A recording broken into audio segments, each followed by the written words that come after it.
Powered by the Montana Television Network. This is the 5:30 News on Q2, Montana's news leader. Good Sunday evening, folks. Glad to have you along tonight. I'm Dustin Klemann. Another fresh batch of snow for the region, and it's crippling travel, especially back roads for rural Montana. This was the scene this afternoon in downtown Billings as it's still coming down at this hour. Snow will continue Monday across the Billings area.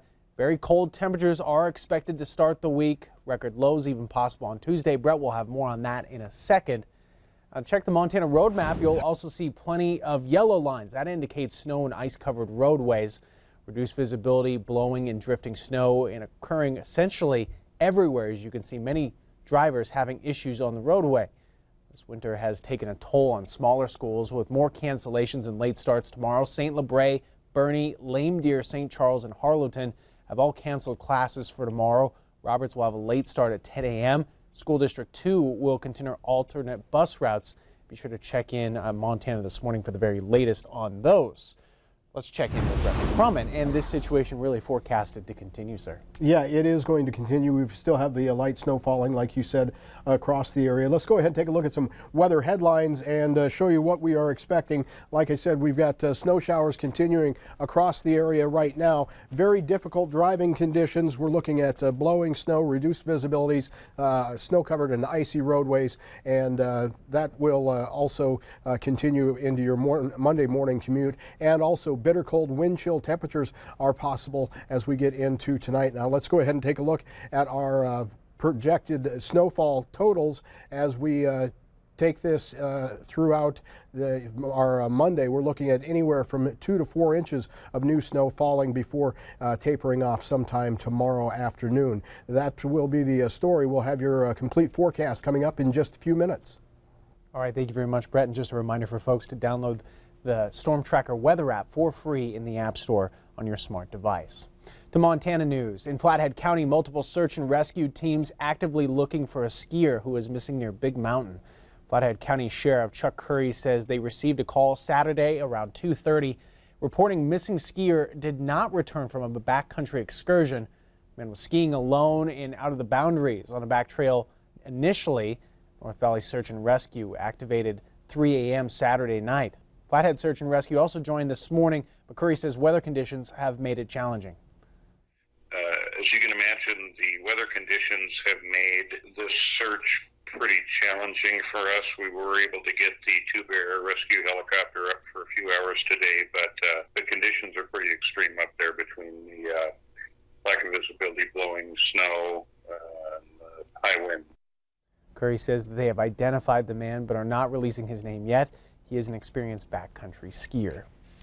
The owner of a Billings business burglarized last week wants to warn people about the risks of buying stolen cell phones that may pop up on social media. This surveillance video at Eye Doctor on South 24th Street West near King Avenue West shows the burglary early Friday morning. The thief broke in, stole 14 phones worth $3,200. Store owner says police are investigating.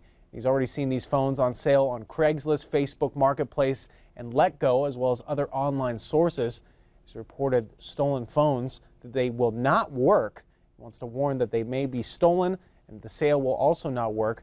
He says there is a checklist to make sure the phone is not taken illegally. The primary ones are check the ESN, make sure it's not iCloud locked, and we always check for water damage. If you see a really, really great deal on an iPhone, just understand that it may be too good to be true. Strickland says the ESN or IMEI can help you determine if the phone has been blacklisted as stolen. He suggests meeting the seller of the phone at a business, Eye Doctor, and he will check to see if the phone is stolen for free. 84 children have died from the flu since this season began in October. The Centers for Disease Control and Prevention released the newest numbers on Friday. In the weekly surveillance report, 22 deaths were added to flu-related statistics involving children. In 3 out of the 4 deaths, the children had not received a flu vaccine. More than half of the kids who got a flu vaccine this season have avoided the illness. According to the CDC, flu activity is still high. There was not a significant increase from last week. However, it is still early to say if the season has peaked. The president fired off a series of tweets about the Russian investigation Sunday. President Trump says the Obama administration should take some of the blame for Russian meddling in the 2016 presidential election. CBS's Laura Podesta reports lawmakers on both sides of the aisle are acknowledging that something must be done to keep Russians out of America's democratic process. President Trump is pointing fingers at the Obama administration for not stopping Russian operatives from interfering in the 2016 U.S. election. Obama was president, knew of the threat, and did nothing. He also defended his victory, writing, "The results of the 2016 election were not impacted or changed by the Russians." It's hard to say that this didn't affect the outcome. It was an exceptionally close election. I'll remind you, one candidate won the popular vote, the other candidate won the electoral vote. But it's not yet clear whether the Russians succeeded in actually changing votes. The Justice Department has indicted 13 Russians and 3 Russian companies for creating hundreds of fake social media profiles. They posted attacks on Hillary Clinton while praising Bernie Sanders and then candidate Donald Trump.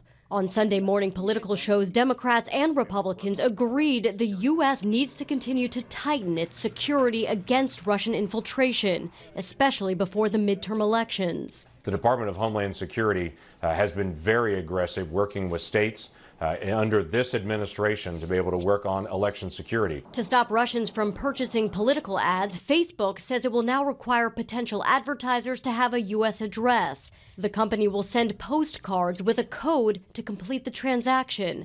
The hope being that only people who actually reside in the U.S. will be able to influence future elections. Laura Podesta, CBS News. The indictment did not address whether anyone from the Trump campaign coordinated or worked with Russians. Special counsel Robert Mueller's broader investigation is still ongoing.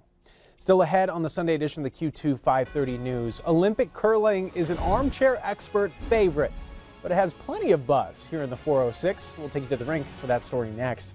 And later in sports, just how important was Big Timber's upset win in last night's 5B championship? We'll tell you their path to state coming up.